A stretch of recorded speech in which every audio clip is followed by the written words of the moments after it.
할렐루야. 우리 함께 찬송 부르심으로 우리 하나님 앞에 함께 예배드림으로 나아가도록 하겠습니다. 찬송가 542장입니다. 찬송가 542장, 통일 찬송가 340장입니다. 함께 찬송 부르도록 하겠습니다. 찬송가 542장입니다. 구주 예수 의지함이 심히 기쁜 일일세. 영생 허락 받았으니 의심 아주 없도다. 예수 믿는 것은 받은 증거만 도다.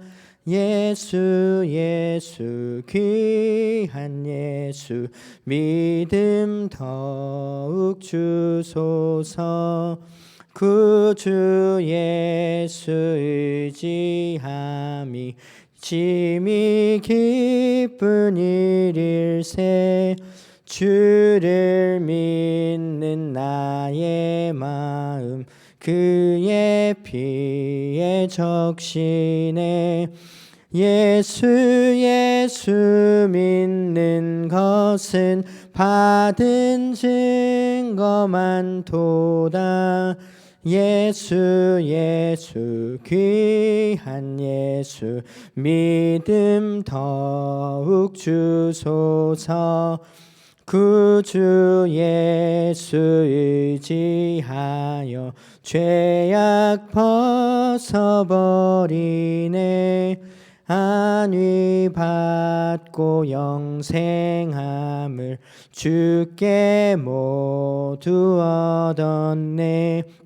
예수 믿는 것은 받은 증거만 도다. 예수 귀한 예수 믿음 더욱 주소서. 구주 예수 의지하여 구원함을 얻었네. 영원 무궁지나도록 주여 함께 하소서. 예수 믿는 것은 받은 증거만 도다. 예수 귀한 예수 믿음 더욱 주소서. 아멘. 우리 시간 함께 기도하도록 하겠습니다. 사랑의 하나님, 감사합니다. 예수 그리스도의 십자가의 은혜 아래 우리를 주의 자녀로 삼아주시고 함께 예배하는 은혜를 누릴 수 있도록 주께서 인도하여 주시니 참으로 감사합니다.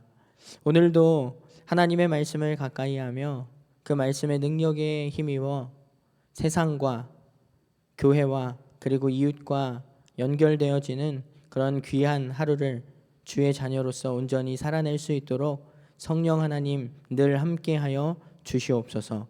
거룩하신 예수님의 이름으로 기도드립니다. 아멘.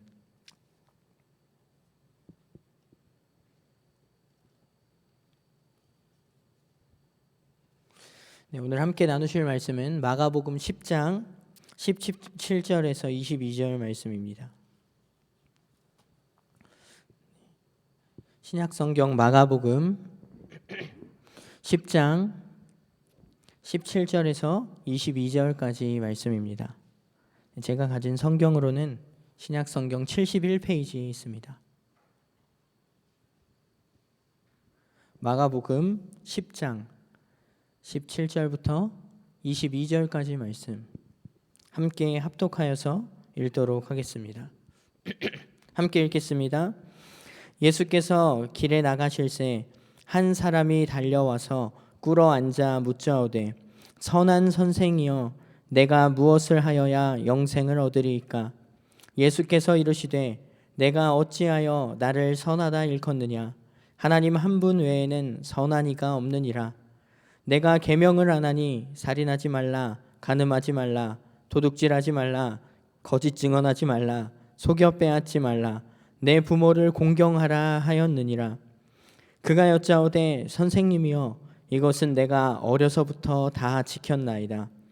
예수께서 그를 보시고 사랑하사 이르시되 내게 아직도 한 가지 부족한 것이 있으니 가서 내게 있는 것을 다 팔아 가난한 자들에게 주라. 그리하면 하늘에서 보화가 내게 있으리라. 그리고 와서 나를 따르라 하시니 그 사람은 재물이 많은 고로 이 말씀으로 인하여 슬픈 기색을 띠고 근심하며 가니라. 아멘. 세상에는 배움의 두 가지 종류의 배움이 있습니다. 하나는 좋은 것을 보면서 배우는 배움입니다. 좋은 것을 보고 닮아가는 배움이죠. 또 한 가지 배움은 이제 나쁜 것을 보면서 그것을 교훈 삼는 것입니다. 결코 하지 말아야 할 것을 깨닫는 것이죠.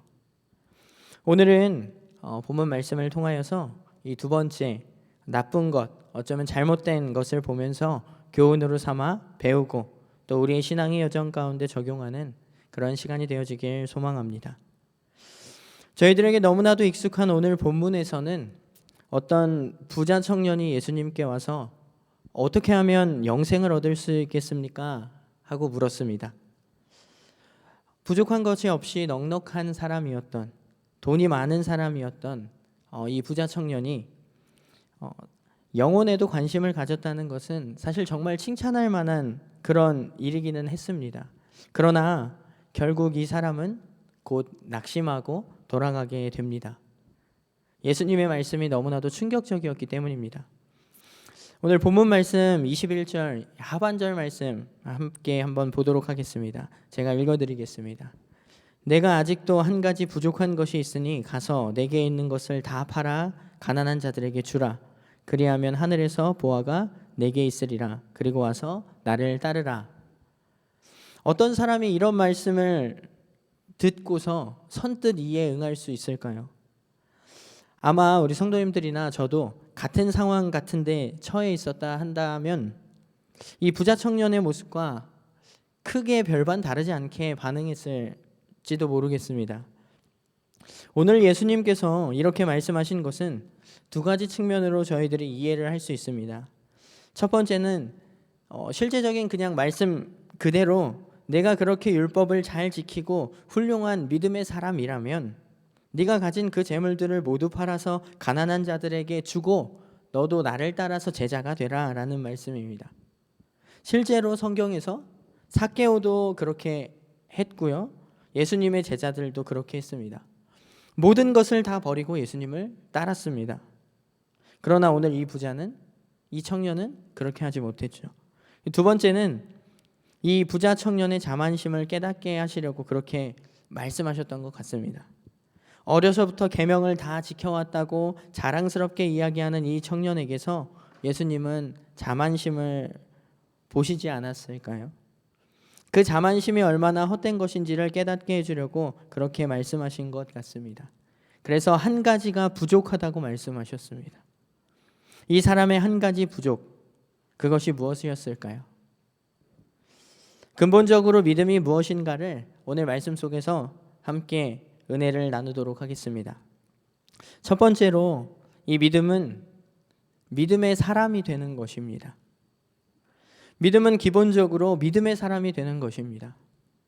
말하자면 어떤 사람이 되는 것이 믿음이지 무엇을 하는가가 믿음이 아니라는 것입니다.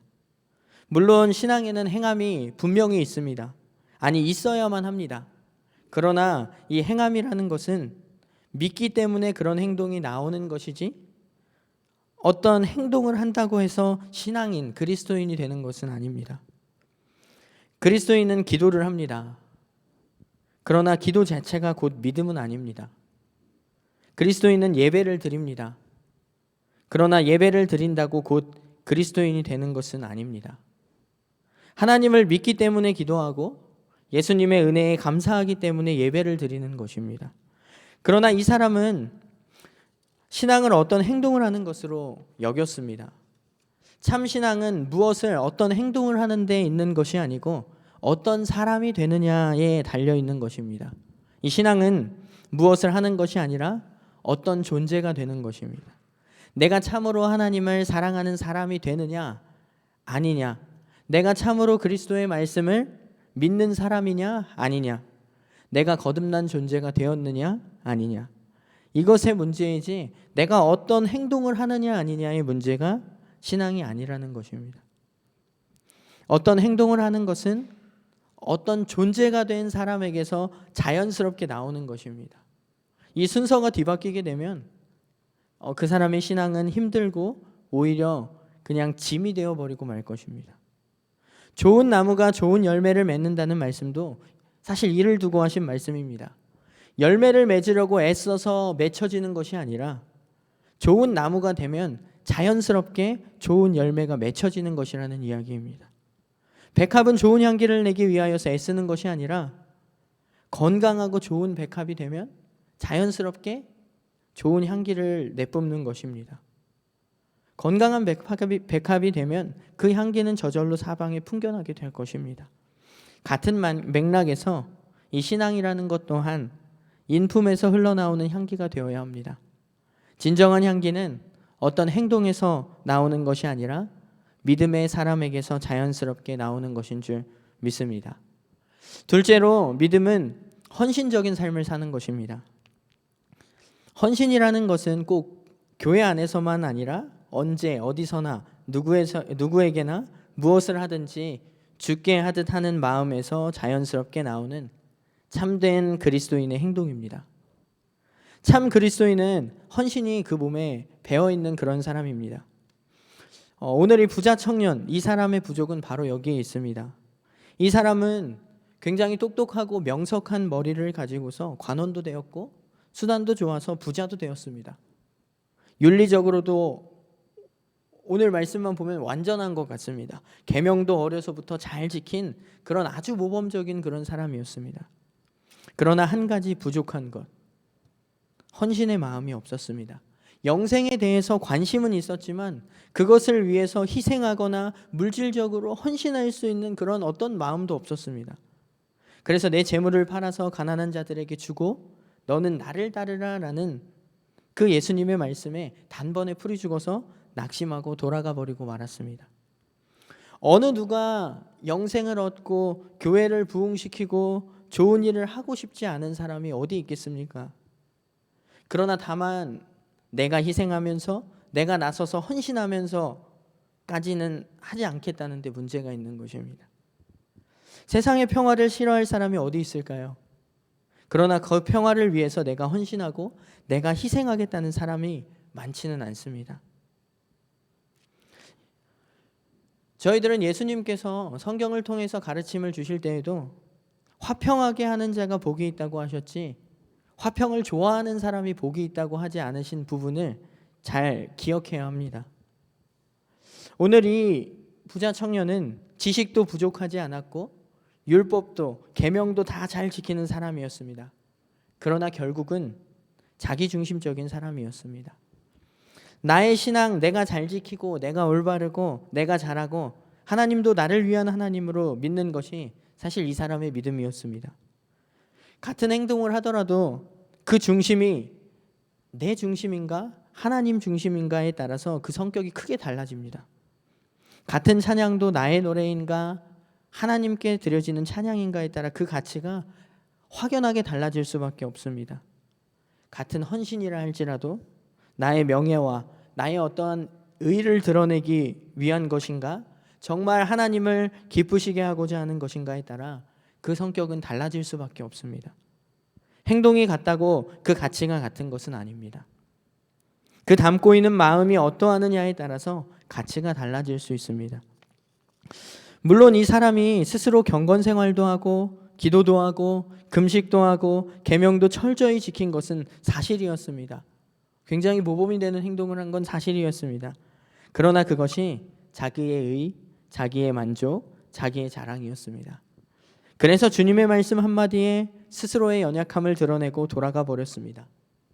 자기의 자랑, 나는 율법을 잘 지켰어요. 다 지켰습니다. 자기의 자랑은 넘쳤지만 헌신에 대한 열정은 없었기 때문입니다. 믿음의 사람은 헌신의 사람입니다. 마지막 세 번째로 믿음은 사랑과 감사가 바탕입니다. 믿음의 근본은 사랑과 감사입니다. 믿음이 성장한다고 하는 것은 성경의 어떠한 지식과 나의 실력이 늘어난다는 말은 아닙니다. 사랑의 범위가 넓어지고 감사의 분량이 커지는 것이 바로 믿음입니다. 믿음의 연륜이 오래될수록 예수님을 닮아가는 것이고 그 성품을 닮아가는 것이고 사랑의 넓이와 감사의 분량이 커져가는 것이 믿음의 성장인 줄 믿습니다.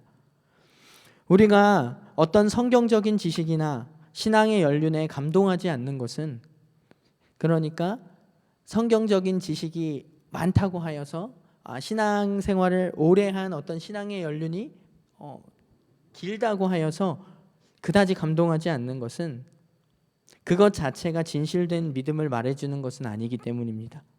진실된 믿음은 이 사랑과 감사에서 보여지는 것입니다. 우리 스스로도 다른 사람의 어떤 사랑과 감사의 모습들을 볼 때 감동을 받듯이 다른 사람들도 우리의 어떤 경륜이 아니라 우리의 감사와 사랑의 감동을 받을 것입니다.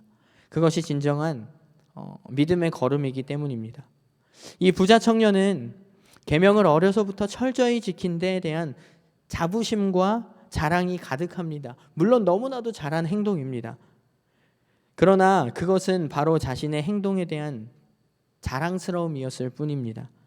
하나님의 말씀을 잘 지켰다, 하나님의 말씀대로 살아왔다, 늘 하나님과 동행해 왔다라는 데 있어서 나오는 어떠한 자랑스러움, 자부심이 아니라 내가 이렇게 했다, 내가 저렇게 했다 하는 것에 대한 자랑스러움이었습니다. 그러나 이 사람이 행했다고 하는 것은 실상은 사실 잘 살펴보면 나쁜 짓 안 했다는 것입니다. 계명을 잘 지켰다는 것인데 계명을 보면 거의 하지 말라는 구절들로 되어져 있습니다. 그러니까 아무것도 안 하고 그냥 가만히 있으면 계명 잘 지키게 됩니다. 주님은 이 사람의 자만심을 단번에 꺾으셨습니다. 내게 부족한 것 한 가지, 그것은 은혜와 감사를 알지 못하는 것이다. 한마디로 사랑이 없는 것이다. 그것이 오늘 주님의 말씀의 핵심이지 않을까요? 이 사람은 많은 것을 가지고 누리면서 살았지만 하나님의 은혜에 대한 감사나 이웃에 대한 고마움이 없었습니다. 감사 속에서 기쁨도 나오고 감사 속에서 사랑도 나오고 감사 속에서 헌신도 나오는 것입니다. 언젠가 어떤 강사 목사님이 하셨던 말씀 가운데 하셨던 이야기가 아주 인상 깊은 기억으로 제게 남아 있어서 함께 소개를 해드리려고 합니다. 어떻게 이야기를 하셨는가 하면 감사는 그리스도인의 바탕색이다 라고 이야기를 했습니다. 참 좋은 표현이지 않을까요? 바탕색. 저희들이 기본적으로 알고 있는 이 바탕색의 개념은 그냥 기본적으로 깔려있는 색을 바탕색이라고 합니다.